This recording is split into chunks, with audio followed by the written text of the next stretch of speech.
26 36နှစ်ထည်ရတာဗောနော်26 36အော်ဘက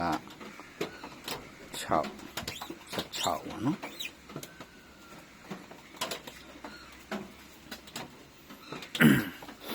ခုနဆက်ထားတဲ့ဆေးဖြူလေးပါ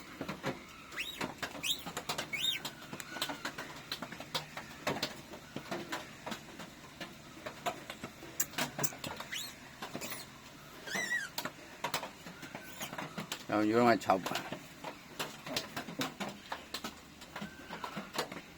6ကလည်းနှစ်ထည့်36ကနှစ်ထည့်26ကနှစ်ထည့်ဆိုတော့အဲ့လိုမျိုးခါတဲ့တွဲပြီးရိုက်အောင်